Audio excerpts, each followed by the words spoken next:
Okay, so as Dennis said, I just interrupted meditation retreat down at our retreat centre in Jhana Grove to come and give this talk this evening. The retreat finishes tomorrow evening, and so obviously my mind has been full of talks on meditation, and so I thought I'd drag one of those talks out and recycle it today. Recycling is all the rage. But not just to recycle it, because it's an interesting aspect of how, not just to meditate, but just how to let go of difficulties in your life. This is the talk on the 4 ways of letting go. And this is straight from a Buddhist teaching, in fact the first teaching of the Buddha is part of that teaching. But also it's a case that, number one, no matter whether you meditate or you don't meditate, whether you're a Buddhist, a Christian, a Muslim, a Hindu or whatever, each one of us has from time to time to learn how to let go, because sometimes that not being able to let go, carrying around the bad memories of the past, the bad feelings of the present, the fears of the future, not being able to let them go causes us so much pain and suffering, and not just us pain and suffering, it causes all the people who have to put up with us a lot of pain and suffering. So at the very least, for the compassion of your family and the people you work with, please train your mind to be able to let go, to be peaceful and happy. And so that's one of the reasons I decided to be happy, out of compassion for all the people who have to put up with me. That's a very good reason. So, you learn something in Buddhism called how to let go. And by learning how to let go, it doesn't mean you let go all the time and become a monk or a nun. Even if you do become a monk or a nun, you still have to work hard, you have to keep your responsibilities. You can't just let go all the time, but it's a very beautiful part of your repertoire that you know at any time, in any situation, you've got something to do which most other people can't do. You can just let things go and let things be. Simple things. It always surprises me why it is that someone hurts you, they cheat you, they let you down, or they say terrible things about you, big time. Why can't you just let it go? Because if you don't let it go, that person continues to hurt you, continues to harm you. It's a really weird thing, isn't it? They've hurt you once, and because you attach to it and carry it around, they hurt you again and again and again and again. Every time you think of it, they're hurting you one more time. When you look at it that way, it's totally unreasonable, illogical. One of the most foolish things you could ever do is to get angry at someone who hurt you. Because when they hurt you, and you get angry, they're hurting you twice over. So someone hurts you. Can't do anything about it, let it go, it's gone. You let it go, and they can only ever hurt you once. And then you let it go. So easy to do when you realize how you let these things go. Not only that, sometimes we have all these fears of the future. I don't know, some of you probably, if you haven't yet, one day you go to a doctor and say, you've got breast cancer, you've got prostate cancer, you've got lung cancer, you've got some sort of cancer. There's a whole variety of cancers now, just like the whole variety of muesli. When I was young, you could only get one brand. So this is the choice you have these days. So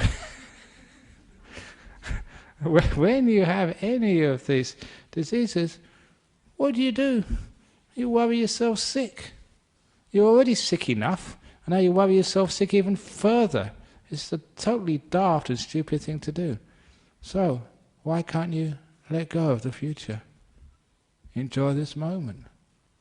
And as I said, I actually never said that this evening. It's strange. I used to say this every week. In meditation, where is your future made? When is the only time you can do anything about your future? Right now. This is the place your future peace, health and happiness is being constructed. So every time you worry about your future, oh, what's going to happen to me? I'm going to die. You're actually neglecting the place you can do something, which is right now. So if you can just make peace, be kind, be gentle, if you can let go of the future and the past and just be now, you're going to be a very healthy, happy, successful person. And people sort of do bad things to you, just let it go. Why should I allow those people to control my happiness? Or, as one of my favourite sayings goes, you know, you get these calendars. You used to get the calendars, we run out of them. Every year the Buddhist Society makes a calendar. And they try and put some of Ajahn Brahm's sayings on that calendar. And the one saying I like the most, which never gets on that calendar, is this one. Why seek for revenge? Because you know that karma will get the bastards anyway. I don't know why that never gets on the calendar. But it's a good one, isn't it? You don't have to do anything. Karma will sort it out. Leave it alone. You let it go. The trouble is we all know it's a reasonable thing to let it go. It makes a lot of sense. But you can't do it. Which is why we teach the 4 ways of letting go. So instead of saying let go, how do you let go? Tell me how to let go.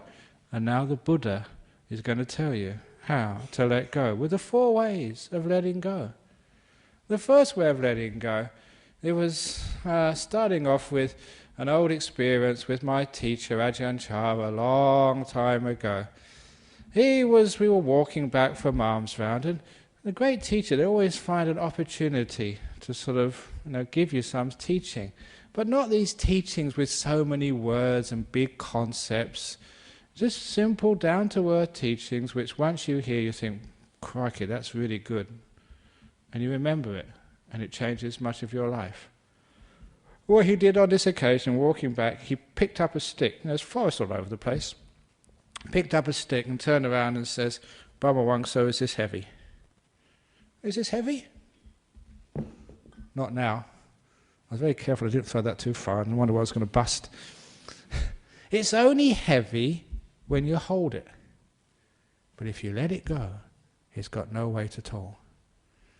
Profound, simple, and unforgettable. So what heavy things have you got in your life right now? Job, cancer, relationship problems, money problems. Is that heavy? It's only heavy when you hold it. So why on earth can't we let it go? Why can't we throw it away? At the retreat, I told all those people who were still worried about their family, worried about their job, to get a stick in the forest in Jhana Grove and either get a pen or carve my family on the stick. Look at that stick, that's my family, and throw it as far as you possibly can. So you're free for 9 days. And you can change that. You can put my job. You can put, my husband, my wife, my kids, my life. Throw it away. Because what that does, it gives you an understanding that the first way of letting go is chucking things out. Because you live such complicated lives. You have so many things in your basket. And that means you can not travel lightly on the journey of life. Imagine a big backpack. You see all these backpackers in Perth. I used to go backpacking. My backpack was really small. These days I have huge backpacks. Just wonder what they got in there. What do you actually need in there? Probably got their computer, and they didn't have computers in those days. Just go to a box as a phone if you want to read. Don't have to have your own phone, but you have very light in those days. They get big backpacks. Imagine you've got a big backpack on. And it's really heavy. It's full of all these, not just clothes, but rocks. Heavy granite rocks. And you walk through life with this, and you just don't know how to take it off and put it down. You're going to get very tired. You're going to get very sick. And you're going to have no happiness at all. You're going to be so grumpy because every moment of your life you're exhausted. Do you feel exhausted? In your mind? Why? Because you've been carrying too many things in the backpack around your mind. So we actually look in that backpack. What can I throw away? And this is the first way of letting go. See what you can jettison, see what you can throw away. It's amazing. You can throw away many, many more things than you could imagine. And nothing goes wrong. If you throw away all this concern about your future and past, actually nothing goes wrong. That's the first big stone to get out of your backpack and throw away. I don't know about your history. Has it been a good history or a bad history? I haven't got a clue, because I threw my stone out a long time ago. So you're free of your past. The past is a prison. It's a cell with an open door. You can walk out any time you like. But a lot of times, just like people who have been in prison a long time, they're just a bit afraid of leaving. They've been used to that prison cell. So much so, it's hard to walk out. But once they have the courage to let go of the past, just like the prisoner walking out for the first time, freedom. I feel so good and so happy. This big burden, this big pain, this big rock, I've let go of. Isn't that wonderful?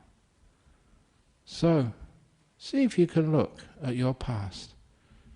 Even get a stick in the forest, write my past on it, and throw it as far. Even better, get a rock, spray paint past on it, and throw it in the river, and let it sink with no trace left behind. And then imagine how free you feel. You know, you can do this, you can let go of these things. But when we don't have the courage to let go, the first way of letting go with throwing things away is have someone convince you it can be done and it's good to do. A lot of times we think we shouldn't. A lot of times we think we can learn from the past. You don't learn from the past. You actually get a lot of pain from the past. You learn much more from letting go of the past than you do from keeping the past. So we just allow it just to disappear. And as for the future, what might happen next? At the retreat, people were telling me about 2012, when the world is going to end. The tectonic plates are going to shift. There's going to be tsunamis. There's going to be earthquakes. So, forget about having a mortgage. You don't have to pay it off for another 2 years. Of course it's not going to end in 2 years' time or whatever it is. You don't think about that. In fact, I saw in Indonesia, people were talking about it, even in Indonesia, in the islands over there. And I said, look, I volunteer my monastery and the whole Buddhist society of Western Australia with all its assets against your house. I'll bet. If the world ends, you get our monastery and the Buddhist Society of West Australia's assets. If it doesn't end, we get your house. No one took me up on it. Of course, that's not much of a deal. But people are so afraid of the future. And one thing I can guarantee you about your future, I can read futures, just like Ajahn Chah used to do. I can predict. And I predict the future of Australia. And I tell you, I won't be wrong. The future of Australia is uncertain.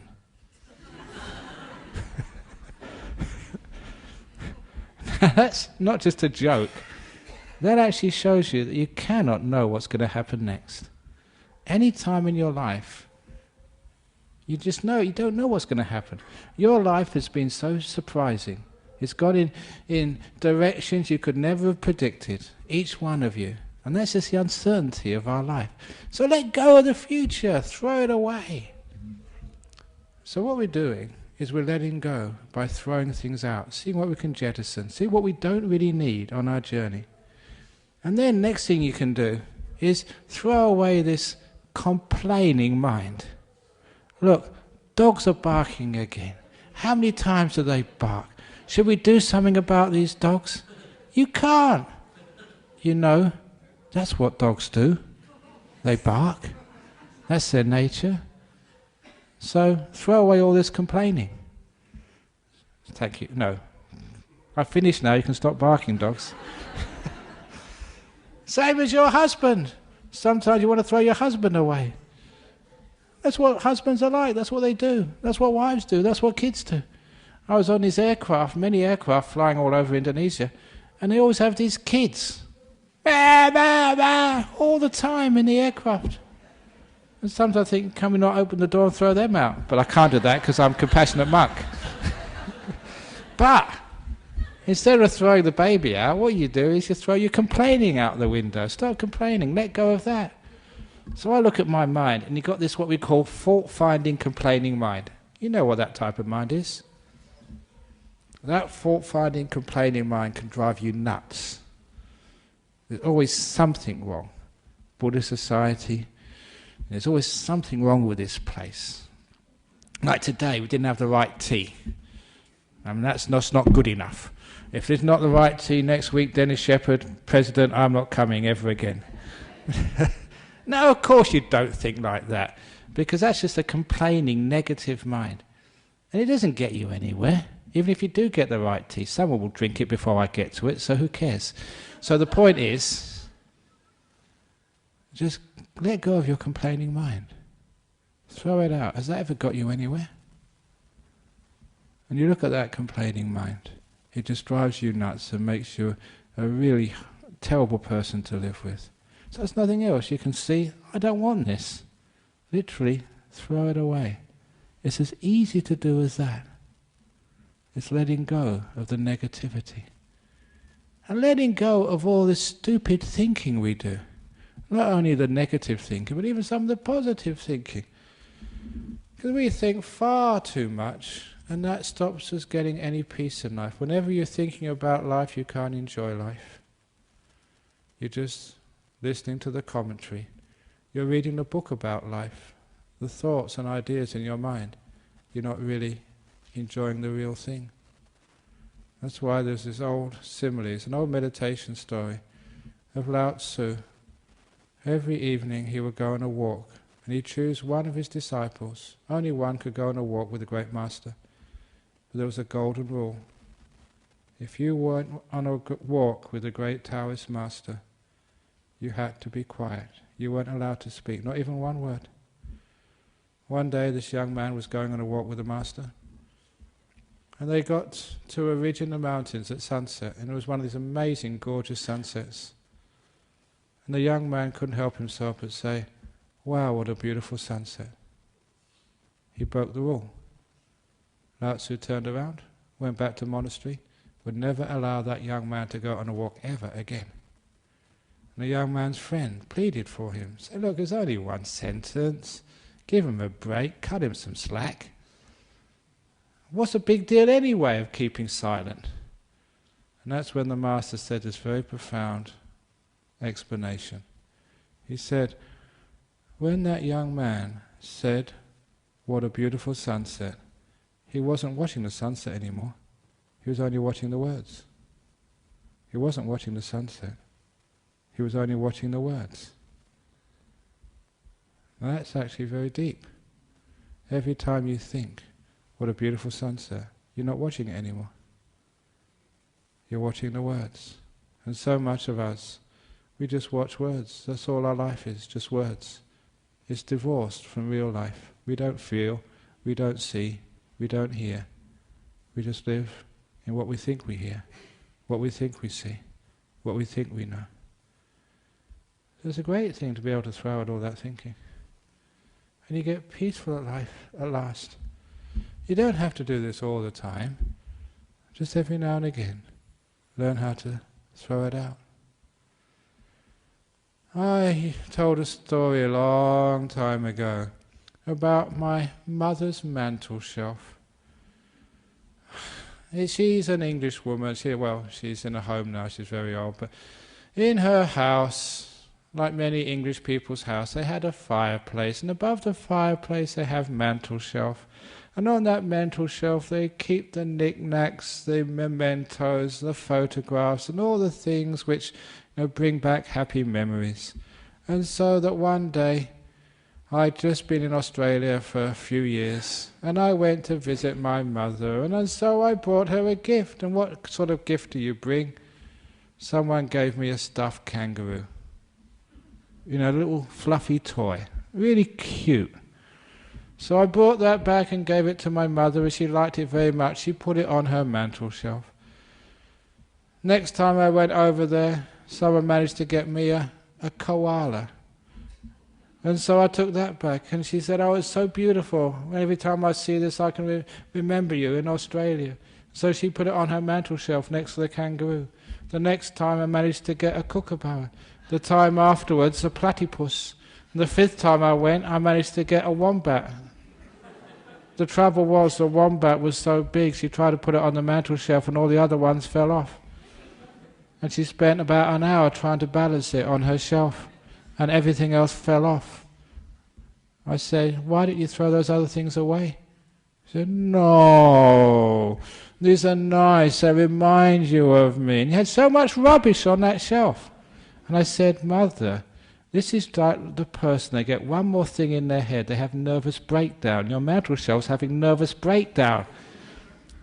That's what happens. We collect so many thoughts and so much stuff. So if that was my mantel shelf, every time if I got a kangaroo, I'd just put that on. Everything else will be clear. And the next time someone gave me something else, I'd throw that one away and get something new. So one thing at a time in your head. And then your mantel shelf inside your brain never ever has a nervous breakdown. That's what I always do. I have all these jobs which I'm supposed to do. And I've just been on this teaching tour of Indonesia, all over the place. And I'm also spiritual director of Buddhist Society of West Australia, abbot of Bodhinyana Monastery, look after the nuns' monastery at Dhamma, spiritual advisor of the Buddhist Society of South Australia, spiritual advisor, patron of whatever, Buddhist Society of Victoria, the director of Phra Dhamma in Sydney, spiritual patron of Visuddhisamvarathera Meditation Centre, director of Brahmen Education Centre in Singapore, spiritual patron of Buddhist Fellowship in Singapore. What else am I doing? Oh, vice chair of the Australia Sangha Association. A few other things. I missed out a few. What is it? I forget now. Anyway, I've got all these jobs. But I only do one at a time. So when I'm sort of here in this building, I just put Buddhist Society of Western Australia on my mantel shelf. And that's all I am. And then as soon as I leave, I throw that away. And then I'm just teacher at Ajahn Brahm Meditation Retreat Centre. And that's the only thing on my mantel shelf. And as soon as I leave that and go back to Bodhinyana Monastery, I throw that away. Now I'm abbot of Bodhinyana Monastery. I just got one thing on my mantel shelf at a time. That's why you're sane and peaceful and happy. So throw things away and only keep one thing, the present moment, what's happening now. That becomes the first way of letting go. Learning to throw things out. And stop keeping so much. Especially don't keep the past or the future. Second way of letting go is just learning what freedom truly is. And this particular story is an anecdote when one of our monks, when I was too busy doing all these other things, we used to go teaching in prisons, but another monk started teaching in prison. And when he started teaching in prison, it was in Casuarina prison, one of the top security jails. After a while, the prisoners there said, can you stay back a bit longer? We want to sort of talk to you, just find out about you. So he stayed back a little bit longer. They gave him a cup of tea and some chocolate. If you give a monk a cup of tea and chocolate, they're going to stay forever. So he stayed behind for a bit of tea and chocolate. And they started asking him questions about life in a Buddhist monastery in the West. What do you guys do? Have you ever wondered what we do, in our monastery? And so he said, okay, the day in the life of a monk, we get up at 4 o'clock in the morning. And just at that, the prisoners were aghast. 4 o'clock in the morning! Even in prison you don't have to get up that time. And the monk, he did actually make a qualification. He said, actually, it's voluntary. It's optional getting up at 4 o'clock in the morning, which is true. It's optional. You can always get up earlier if you want to. That's the only option. And then what do you do? And he told them, we meditate. He said, what, can't you just watch the end of the late night movie?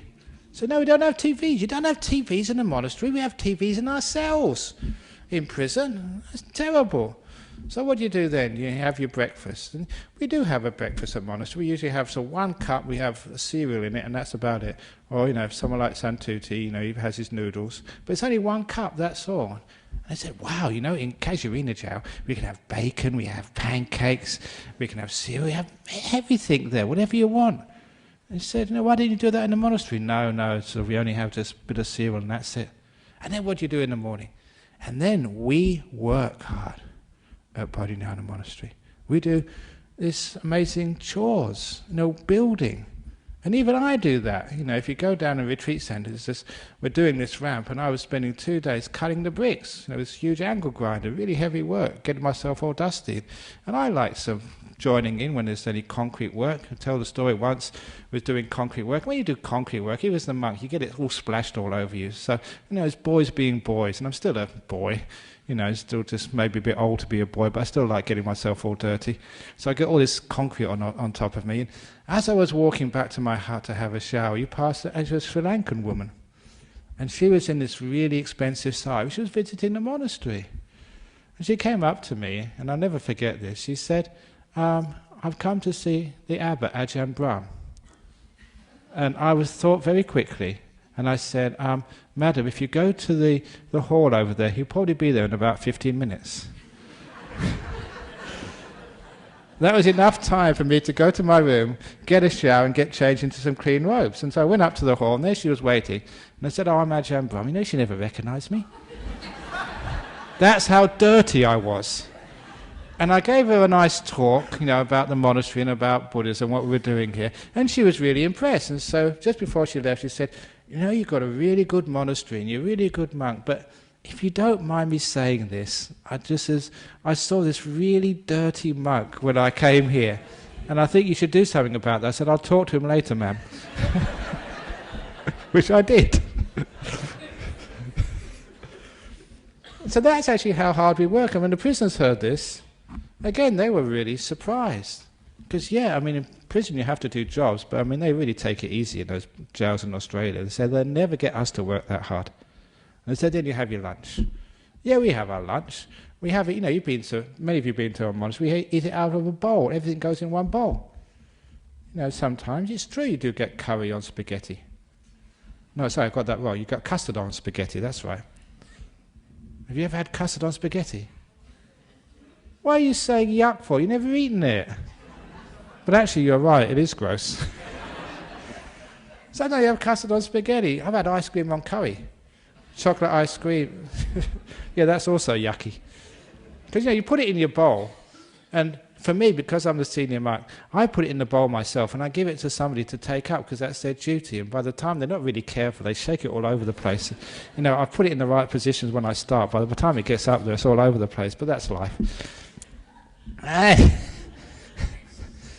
And they were saying that sort of in prison, actually, even when you go to solitary, you get a tray. The custard is here and the spaghetti's over there. It's separate compartments. Don't you have compartments in your bowl? Have a look at our bowls. We don't have compartments. It all goes all over the place. That's disgusting. So what do you do in the afternoons? And so we meditate. So, can't you sort of, play some music or sort of, play a game of footy or something? No, we're not allowed to play footy. We just meditate all afternoon. So I didn't get bored. So no, what we're supposed to do? I suppose you hang out for dinner. Dinner?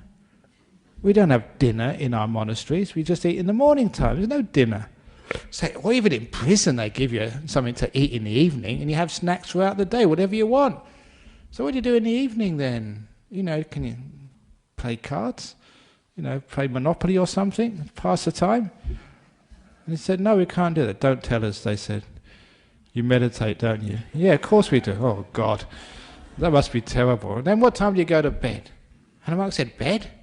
Bed? We don't have beds. I sleep on the floor. They were absolutely disgusted. Even in prison they put you in that little cot with a mattress on top. Not in our monastery, I sleep on the floor. And anyway, the prisoners were actually really surprised. They're really surprised, but not only surprised, they felt sorry for this monk who'd been visiting them. And this is a true story. One of them was so upset that this man, who they got to like, was living in such a hard situation. One of them blurted out, "That's terrible in your monastery. why didn't you come in here and stay with us instead? And they had a point. It is actually much more comfortable in any prison in Western Australia than in Bodhinyana Monastery or even in Dhammasamvaratera's monastery. So why is it that people are trying to get out of jail and they're trying to break into our monastery to stay there? Waiting lists. And that got me thinking, what's the difference between a monastery and a prison? Prison is actually more comfortable. Monastery is much more harsher. What's the difference? The only difference is, in a monastery, people want to be there. In a prison, doesn't matter how comfortable it is, people don't want to be there. That's the only difference. And from that, you worked out there are many prisons in life. And I saw the many prisons I'd made for myself, and the many prisons other people continue to make for themselves. Any place you don't want to be, that's your prison. If you don't like this talk, and you're thinking, when's it going to end? This hall is your prison. You don't want to be here. If you're in a relationship which you don't like, your relationship is your prison. You don't want to be there.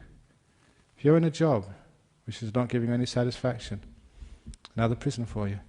Even in a body which is sick, you don't want to be here, your body is now a prison. Any place you don't want to be is a prison. However, it's a very easy way to escape from those prisons you make in life. You don't need to change your husband, your wife. You don't need even to change your job. You don't even need to get better with your sickness. All you need to do is to change your attitude and want to be here. When you want to be here, you're free. It doesn't matter sort of how painful, uncomfortable it is. As long as you want to be here, then you are free. That's called contentment. It's the second way of letting go. I want to be here, wherever here happens to be. And that's one of the most powerful attitudes, especially when you're meditating, and also other times in your life. When you're meditating, doesn't matter what you're experiencing. You can be dull, sleepy, restless, thinking all sorts of weird things in your head. But if you want to be here, you feel peace and freedom. If you want to be somewhere else, you'll always feel this tension and suffering. The great trick is you don't need to change anything except your attitude and want to be here. Not only when you're meditating, but there are many other times in your life. So you're stuck in a traffic jam. You've got no choice. It's not going to move faster because you get angry. So when you're stuck in a traffic jam, want to be there. And if you want to be here, it causes you no stress at all. You feel perfectly free and at ease and at peace in the traffic jams of your life. When you want to go somewhere and you can't. The only thing of stress is, I want to be somewhere else. I don't want to be here. Just like in a prison. If you want to be here, you're free. There comes a time when you're dying, you're sick and in pain.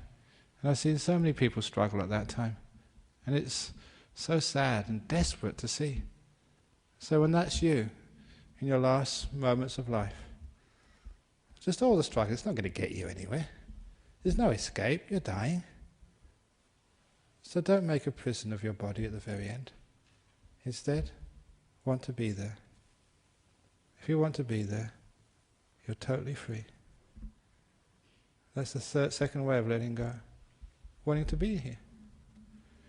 The third way of letting go, this all comes from the Dhammacakkappavattana Sutta, the third noble truth.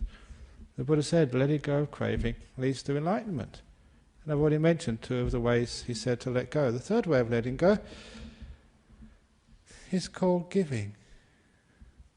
Not ordinary giving, but giving, expecting nothing back in return. In this hall here, this hall has been built for a long time. There's no sign saying who gave this. There's no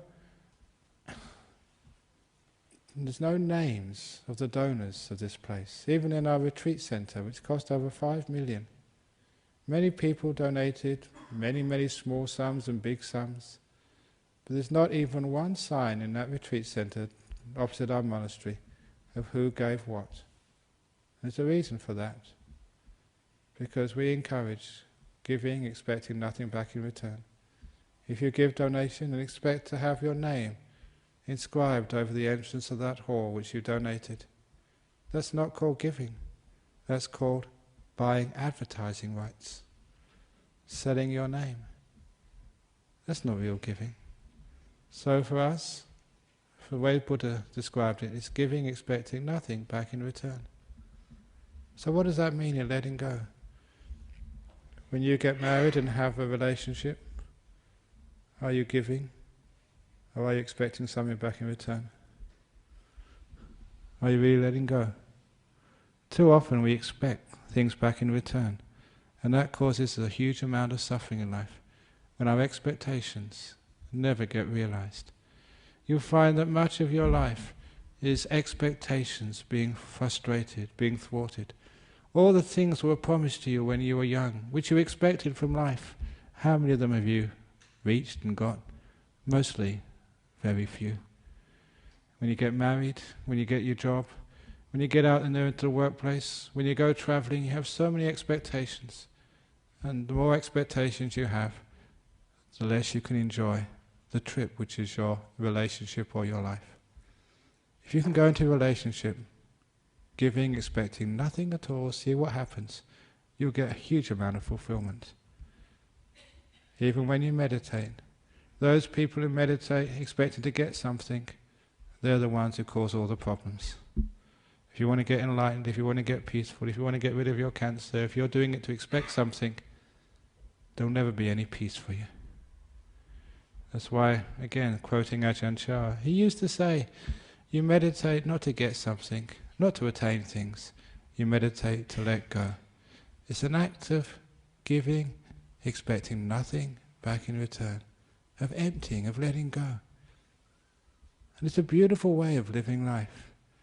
Whenever I give any talks, I don't expect anything back in return, and usually I don't get anything. No, even this evening, not the right cup of tea. I don't expect it anyway. Who cares? So whenever you do anything, you give it, you don't expect anything back. Sometimes people get quite surprised at that. There was somebody who rang me up once from here. It was a Polish lady, actually, I remember her. And she rang me up and said, are you giving a talk tonight? And I said, yeah, I'm giving the talk tonight here in this centre. And he said, how much do you have to pay to get in? I said, nothing, you don't have to pay anything to get in, you all know that. And she stopped a while and she said, you don't understand me. How much money do you have to pay to get through the door? I said, madam, you don't have to give any money to go through the door. You just come in and listen. If you don't like it, you can go out again. And then she paused again. She said, listen, how much dollar and cents do I have to cough up to come listen to your talk? I said, madam, you don't have to cough up anything. You don't have to pay any money to go in. You don't have to pay any money to go out. We don't give you sort of brochures and propaganda, which will ask you money afterwards. It's totally for free. You just come in and listen and you go out again afterwards. And then she paused. I always remember this pause, because I knew that she was really surprised. And then she asked with utmost sincerity, well, what do you guys get out of this then? She couldn't believe that you can do something expecting nothing back in return. You just give. That becomes such a beautiful way of living a life.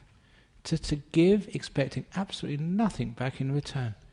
Why? Because it's just a joy to give. I think I mentioned a few weeks ago here. Every morning when I'm having my breakfast, the cat comes up to steal my milk. So, usually I've got enough, but sometimes I go without. At least I have half instead of the whole, which I usually have. And so I give it to the cat. Do I get anything back in return for the cat? No. Licks this thing, it sniffs and goes away. Never says thank you, not even a meow from the cat. You know what cats are like, so proud. But anyway, Who cares whether the cat sort of lets me pat it or stroke or whatever? I don't care. I just love giving. So you do give, expecting nothing back in return. You give to your cats and dogs and other people. Sometimes mothers give to their kids. They just want to give. They're not thinking of getting anything back in return.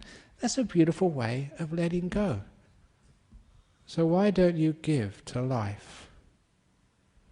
Give all your kindness, your love, your energy to life, expecting nothing back in return. And then you know what letting go is, and what the spiritual life is all about. It's not what I'm getting out of this, it's what I can give. And of course I've given my whole life to this. That's why I'm so rich. Not materially, but with happiness and health and peace. That becomes the third way of letting go. Giving to your partner, not expecting anything back in return. Giving to life, not expecting anything back in return. Giving all your energy to this moment, expecting nothing back. It's called the third way of letting go. Just no expectations. When you have no expectations, life becomes so interesting. You're not demanding anything, just life gives you so much. And usually it gives you what you least expect. And you have much more fun that way. You don't anticipate things. All the gifts of life come as a great surprise. I never expected that. Isn't that wonderful?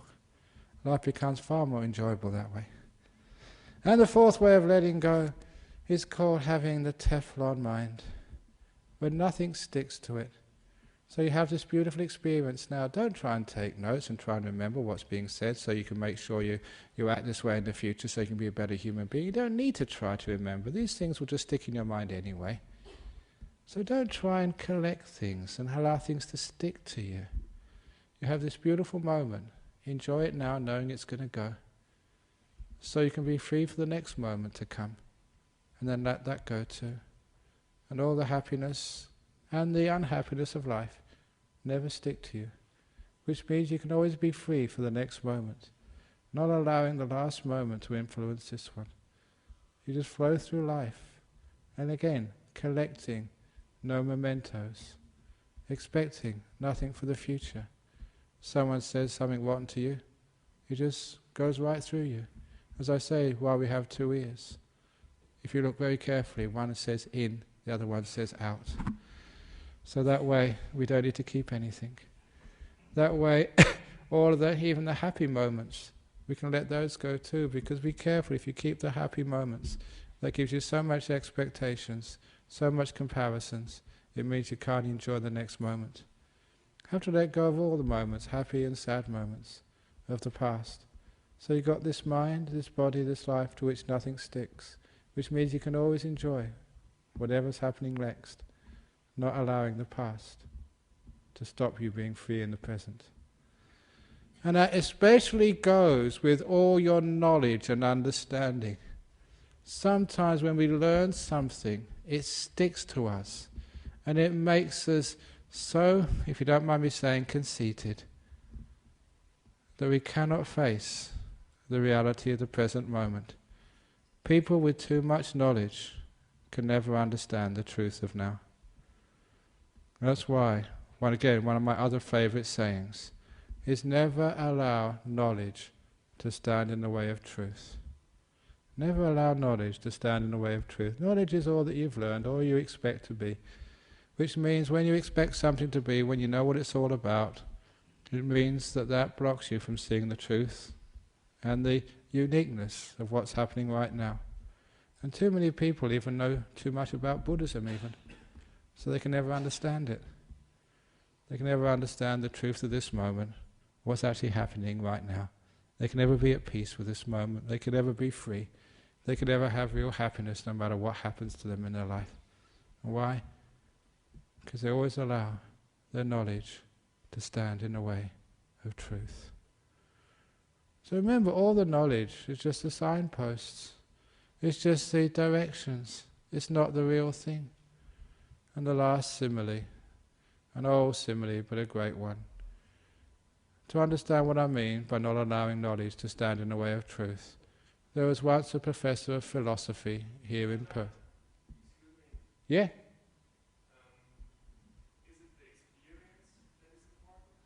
The experience is important, and which we're now going to see with the simile of the professor.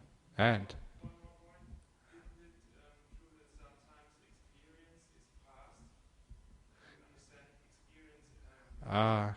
experience is past is when it's interpreted from the knowledge of your past. In other words, you take the experience and you compare it with something else, which means it becomes limited by the past. To learn, the words actually stand in the way of truth. That's why in meditation we learn how to be absolutely quiet, to feel and to know. That becomes the truth. In the same way that the student of Lao Tzu could actually didn't see the sunset, only saw the words. And that great Taoist master made a very good comment, that it is the person, if they want to see the sunset, they've got to put aside all the words. Descriptions, the words actually block the experience. That's it. Okay, back to the professor. There was a professor who, of philosophy, in the university, whenever you mention professors of philosophy in Buddhism, they always get a bad rap. So if there's any professors over here, I do apologize. It's just our tradition. But this professor of philosophy, he found out there was a new 5-star restaurant opening in Perth, and he wanted to go there to test out the food. So he made an appointment. He rang up. There was a 2-month waiting list. That's how popular the restaurant was. And so, 2-month waiting list, he decided to book his place there anyway. And when he booked his place there, 2 months later, he rocked up at the restaurant. And of course they wanted to see his ID to make sure he'd really booked a place. And so they checked his ID, yes, he was booked in. So he went into the maitre d' took him to his table. He sat down at the table and a waiter came, these really well-dressed waiters, and gave him the menu. And this menu was in thick parchment. And the menu was written in gold letters and calligraphy. Even the menu was a work of art, as you would expect in an expensive restaurant. This is no fish and chip shop. This is a top-class 5-star restaurant. So, he looked at the menu, and then he ate the menu, and then he paid and left. Because the professor had no idea of the difference between the menu and the food. Do you get it? Too often, the menu is one's knowledge, and the food, what you eat, is the experience. Which is why I said, never allow knowledge to stand in the way of truth. So we let go of all of that. There's too many people who say, but the Buddha said, but Jesus said, but the experts say, but the government says, or whatever. So what? It's interesting, it may be sort of pointing in the right direction, but that's what they said, but what did they mean? Where were they pointing to? And that's the experience which you have. So by having a Teflon mind, you become this beautiful free mind, which can actually see things as they are, rather than see things as you're told that they are. So learn how to be free. These are all the ways of letting go. Little things. I was telling people at the retreat that I told a story, an example of this. In the 9 years that I was living in northeast Thailand, this was a place where Western culture had not reached. The countries surrounding Thailand had been colonized, but Thailand had escaped. And whatever Westerners went into Thailand, they were all in Bangkok, some in Chiang Mai, but the part of Thailand I was in, no Westerners had been there. And this is no exaggeration. I went to some villages in that place, and I was the first Westerner the villagers had seen. I remember on one occasion going at arms round in the morning, and I was the first white man they'd seen in this village. And so they were putting food in the bowl. They're supposed to put it, it's a big bowl, but they were looking at me. And all the food was falling outside, and the dogs were eating it all. Thank you very much, because I was the first Westerner they saw. But because of that, it was like an indigenous culture which had not been tainted by the West. And it was fascinating to observe that from inside, because I was a monk. So as a monk, you weren't some sort of visitor. You had a place in that social hierarchy. You were in the middle of that social hierarchy. You were not an outsider. So you were treated like a Thai. You were expected to behave like a Thai. And soon you became like a Thai. You saw it with Thai eyes. And one of the things you saw were totally unexpected. What I was saying at the retreat was, in those 9 years, the monastery I was staying in most of the time was a cremation ground. So all the villagers in the local area used that place for the funerals. So we'd do the funeral. We see all the villagers, they'd come and they bring their dead. We do all the chanting and services. We see them that afternoon, that evening, the next day. And there was something very strange. There was no grief. They just didn't cry. Not just cry, they weren't even sad when somebody died. And this was not suppressing their grief, because you saw them every day. They just wasn't there. It was a culture in which grief was absent. And that really shocked me. And I was there 9 years. So there was no just short visit. And I thought that was impossible, because my learning had said that when you lose someone you love, you have to have grief. The truth of the matter, there was no grief there. You can see?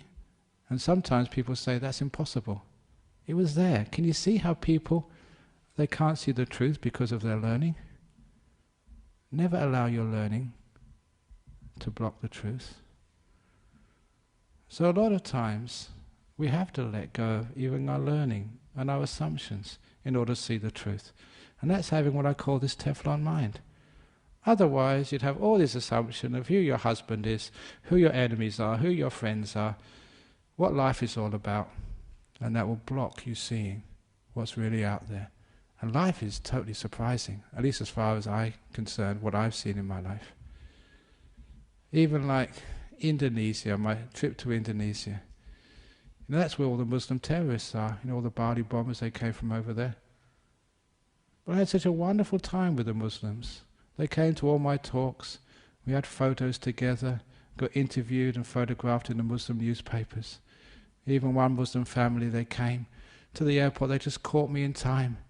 Said, "Oh, Ajahn Brahm, you must sign our book. It's the best book we've ever had." So this whole Muslim family in the veils and everything, me in the middle with the book, having a nice photograph taken together. Isn't that wonderful when people of different religions can have so much fun together? Did you expect that? That was the truth. So a lot of times when we think, Muslims, they don't like Buddhists, that's actually what stops us seeing the truth. So remember, just have a Teflon mind. Don't allow these things to stick, because they will stop you from experience the truth. So these are 4 ways of letting go. And those 4 ways again are just throwing things away. I'm not talking about throwing your material possessions away, but throwing those mental stuff which you keep, the past and the future, worried about the future, and all this other stuff which you worry about, throw it out. And be simple and be free. Have few possessions. Don't carry so many rocks in the backpack on top of your mind.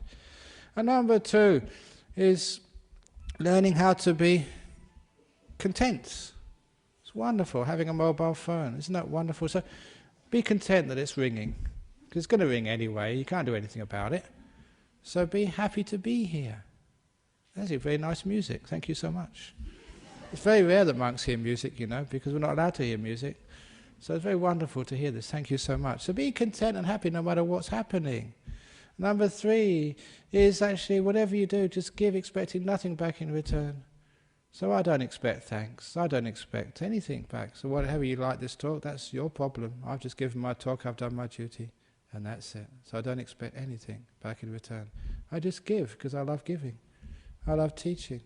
I love serving. I love being kind and seeing what you need next. So that's my joy. So thank you for giving me the chance to teach. That's all I need. Nothing back in return. And that's beautiful, because then you're free with no expectations. And last of all, have a Teflon mind, which nothing sticks, so don't keep things, especially your thoughts, even your knowledge, so you can be free. And then you understand what letting go is. And if you can do that from time to time in your life, you find that most of the problems of life you can overcome. There was a time when you work hard, when you carry things, you do your duties and jobs. There has to be the time when you just put things down and let go. The problem is, as Westerners living in a Western world, or as Asians living in a Western world, we all know about doing things. We're very good at that. But what we don't know is how to put things down, let go and rest. So that's how to let go. The 4 ways of letting go. Thank you for listening. Thank you. I never expected that.